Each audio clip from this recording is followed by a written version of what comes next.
What if the beginning wasn't the beginning? For all of human history, we have gazed up at the night sky and felt a question stir in the depths of our consciousness. A question about origin, about source, about the very first chapter of existence. Where did all of this come from? And perhaps even more intriguingly, was there a before to this moment we call the beginning? For decades, the dominant answer has been the Big Bang theory. It tells us that roughly 13.8 billion years ago, the universe as we know it, all of space, all of time, all matter and energy, exploded into being from an incomprehensible state known as a singularity. A point of infinite density and heat where the laws of physics, as we understand them, simply ceased to function. This was not an explosion in space, but the very origin of space and time themselves. In an instant, the cosmos began an unfathomable expansion, cooling from a state of pure energy into the particles that would eventually become atoms, stars, galaxies, and us. But this scientific genesis story inevitably leads us to a cliffhanger, a precipice of the unknown. What, if anything, preceded that moment of creation? What existed on the other side of time zero? This question lies at the very boundary of human knowledge, where empirical science meets profound philosophy. Today, we will embark on a journey to that frontier. We will examine the rock-solid evidence for the Big Bang, celebrate the dazzling new discoveries that are revealing the universe's infancy in unprecedented detail, and then confront the cosmic anomalies and bold new theories that suggest our story may be incomplete. We will grapple with the possibility that our universe is not a singular, isolated event, but part of a grander, perhaps eternal, narrative. Our journey must start with what we know with great confidence. The Big Bang model is not just a guess. It is a robust framework supported by multiple, independent pillars of evidence. The first, and perhaps most profound, is the expansion of the universe itself. In the 1920s, astronomer Edwin Hubble made a revolutionary observation. Galaxies are not static. They are racing away from us and from each other. The farther away a galaxy is, the faster it appears to be receding. This points irrevocably to a universe that is stretching, growing, and evolving. If we rewind that expansion like a film in reverse, everything converges, backwards, until all matter and energy are crushed together at a point of origin. The second pillar is the cosmic microwave background radiation, the CMB. If the Big Bang was a primordial fireball, then as the universe expanded and cooled, that initial brilliant light would have stretched and faded, but it should still be detectable as a faint, uniform glow permeating all of space. In 1964, two radio astronomers, Arno Penzias and Robert Wilson, accidentally discovered exactly that, a persistent microwave static coming from every direction in the sky. They had found the afterglow of the Big Bang itself, cooled after 13.8 billion years of cosmic expansion to just a few degrees above absolute zero. This discovery was the smoking gun, the definitive evidence that transformed the Big Bang from a compelling idea into the cornerstone of modern cosmology. This ancient light is far more than just a relic. It's a detailed baby picture of the universe. When we map the CMB with satellites like COBE, WMAP, and Planck, we see it is not perfectly smooth. It contains tiny fluctuations, minute variations in temperature, mere millionths of a degree. These are the cosmic seeds. These infinitesimal wrinkles in the fabric of the early universe were imprinted by quantum fluctuations in the first moments of existence, magnified by the rapid inflation of space. They represent regions of slightly higher and lower density. Gravity would later work on these seeds for billions of years, pulling the denser regions together to form the vast cosmic web of galaxies, clusters, and superclusters we see today. In the CMB, We are literally seeing the blueprint for all cosmic structure. The third pillar is the abundance of light elements.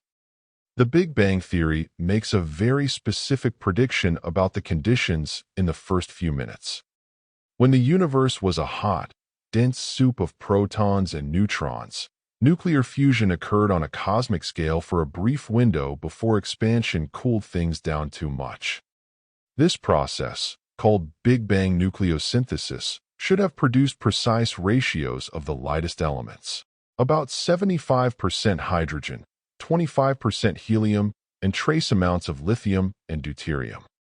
When astronomers measure the primordial abundances of these elements in the oldest regions of space, in distant clouds of gas, and in the oldest stars, they find a near-perfect match to these predictions. It is a chemical fingerprint left over from the universe's first 3 minutes. While the CMB shows us the universe at 380,000 years old, a cosmic toddler, we have long dreamed of seeing its true infancy, the period when the first stars and galaxies switched on, ending the Dark Ages. This dream is now a reality, thanks to the James Webb Space Telescope. Launched in 2021, Webb is a time machine. It observes in infrared light because the most distant light in the universe, stretched by cosmic expansion, has been redshifted far into the infrared part of the spectrum. Webb's mission was to find the first generation of galaxies, and it has done so with astonishing and puzzling success. It has discovered galaxies like Glass, Z14, and Jades, GS, Z14-0, whose light comes to us from a time when the universe was a mere 290 to 300 million years old. These are not just faint smudges. They are bright, massive, and surprisingly mature. They appear to have formed stars at a furious rate and contain complex chemistry, including carbon and oxygen. According to many pre-Webb models, there simply shouldn't have been enough time for gravity to gather so much material and build such well-developed galaxies so quickly after the Big Bang. This presents a delightful crisis for cosmology. Did star formation in the early universe proceed with a ferocious efficiency we don't fully understand? Could there be exotic populations of stars or new physics at play? Or does this force us to reconsider the very timeline of the early universe? Each new galaxy Webb discovers adds a piece to this puzzle, pushing us to refine our theories of cosmic dawn. It's a powerful reminder that our models are maps, and sometimes new data reveals uncharted territories on the map. But the challenges to our standard model don't only come from the earliest times. They are written across the large-scale structure of the relatively modern universe. A cornerstone of cosmology is the cosmological principle, the idea that on the very largest scales, the universe is homogeneous and isotropic. That is, it should look roughly the same in every direction and no one place should be special. The matter should be evenly distributed when you average over billions of light years. Our best theories, incorporating dark matter and dark energy, predict there is a natural upper limit to the size of any coherent structure, set by the speed of sound in the early universe. That limit is about 1.2 billion light years. This is why the discovery of the Big Ring and the giant arc has sent ripples through the astronomical community. Found by astronomer Alexia Lopez in 2024, these are not just large, they are staggeringly, problematically large. The Big Ring has a diameter of about 1.3 billion light-years. The nearby giant arc spans an incredible 3.3 billion light-years. To visualize this, if you could see the Big Ring in our night sky, it would appear 15 times wider than the full moon. These are not physical, rotating rings like Saturn's. They are alignments of galaxies and galaxy clusters that trace out a ring-like or arc-like pattern on the sky. The existence of a single structure this vast is difficult to reconcile with the cosmological principle. The probability of such a structure forming by random chance in our standard model is exceedingly low. And the fact that we've now found several, including the older Sloan Great Wall and other massive quasar groups, makes the coincidence argument harder to sustain. It suggests that perhaps the initial seeds from the inflationary period were not as random as we thought, or that some other, longer-range influence shaped the cosmos. Some theorists have proposed exotic explanations like cosmic strings, hypothetical, ultra-thin defects in space-time left over from the early universe, that could have guided the formation of matter on gargantuan scales. Others, like the renowned physicist Sir Roger Penrose, see these structures as potential evidence for a universe before our own. In his conformal cyclic cosmology, our Big Bang was not the absolute beginning, but a transition or a reset from a previous cosmic epoch. In this model, the collapse of supermassive black holes from a prior universe could leave faint, concentric circular imprints in the CMB and perhaps influence the distribution of matter in the next cycle. While this view is controversial and not widely accepted, the very existence of these cosmic giants forces us to ask, are we seeing the limits of our current physics, or a glimpse into a grander cosmic story? The plot thickens when we consider the two greatest unknowns in our current cosmic inventory: dark matter and dark energy. We know dark matter exists because of its gravitational pull. It governs the rotation of galaxies and binds clusters together. We know dark energy exists because it is causing the expansion of the universe to accelerate, a Nobel Prize-winning discovery from 1998. Together, they make up 95% of the universe's total content, and we have no idea what they fundamentally are. Now, even our basic assumptions about dark energy are being questioned. For years, the simplest model treated it as a cosmological constant, an unchanging property of empty space itself, providing a steady, relentless push. But new data from the Dark Energy Spectroscopic Instrument, or DESI, which has meticulously mapped millions of galaxies, hints that dark energy may not be constant. Its repulsive force might be weakening over cosmic time. If confirmed, this would be a paradigm shift. It would mean the acceleration of the universe might not continue forever. The fate of the cosmos could be far more dynamic and uncertain than we thought. This climate of mystery has given rise to truly radical alternative theories. One of the most provocative comes from physicist Dr. Richard Löw.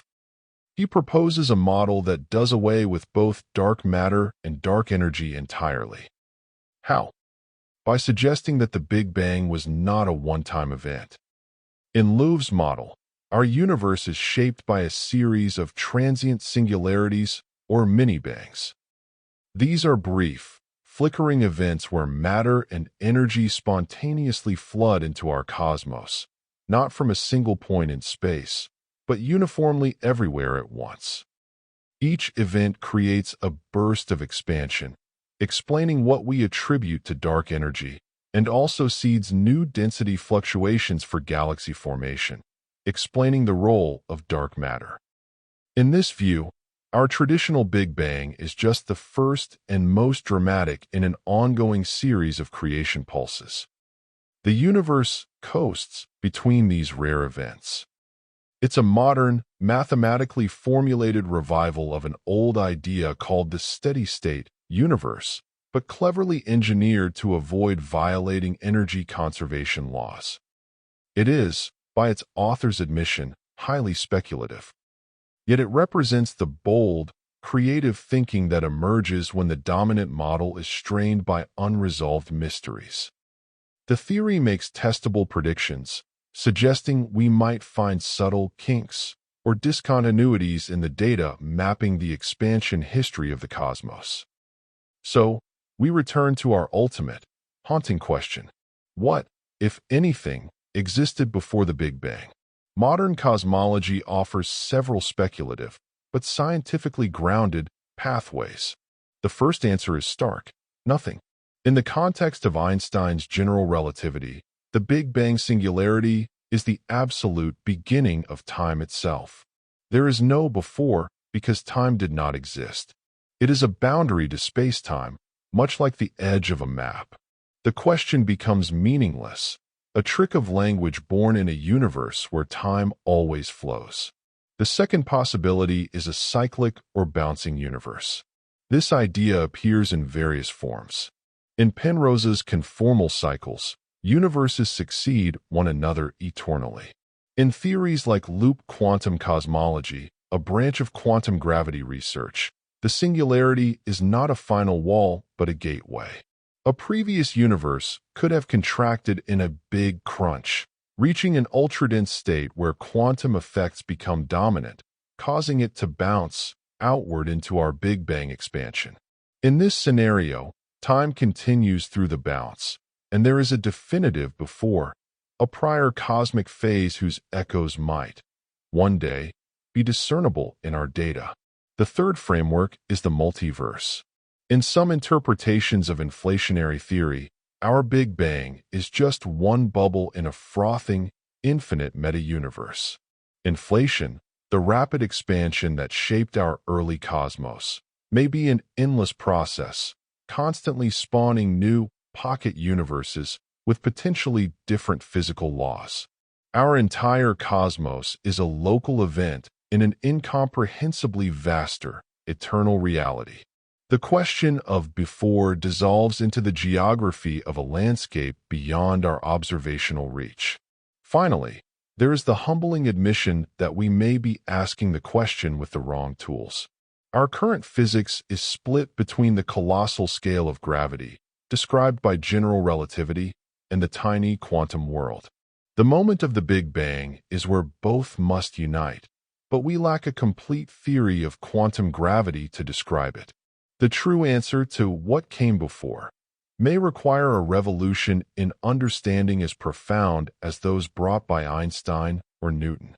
It may be a reality our current language and mathematics are not yet equipped to describe. Where does this leave us? On solid ground, yet at the edge of a vast unknown. The Big Bang model is one of the most successful scientific theories in history. It has predicted and explained the expansion of the universe, the cosmic background radiation, and the abundance of light elements with spectacular accuracy. It is not wrong, but it is almost certainly incomplete. The unexpected maturity of the first galaxies, the existence of colossal structures that strain the cosmological principle, the mysterious natures of dark matter and dark energy, and the tantalizing hints that dark energy itself may be changing. All of these are like cracks of light shining from behind a door. They illuminate the limits of our current understanding and hint at deeper truths waiting to be discovered. The question of what came before is no longer purely philosophical. It is a driving scientific quest. We are searching for answers in the minute patterns of the cosmic microwave background, in the distribution of galaxies across billions of light years, and in the arduous work to build a theory that reconciles the quantum and the cosmic. Will we ever find a definitive answer? Perhaps not in absolute terms, but we may find the next chapter. We may uncover evidence of a bounce, a cycle, or a multiverse. The journey itself, pushing our instruments and our intellects to the very limit to read the story of creation, is what defines our species. It is an act of profound curiosity, a testament to our desire to understand our place in the grand narrative of existence.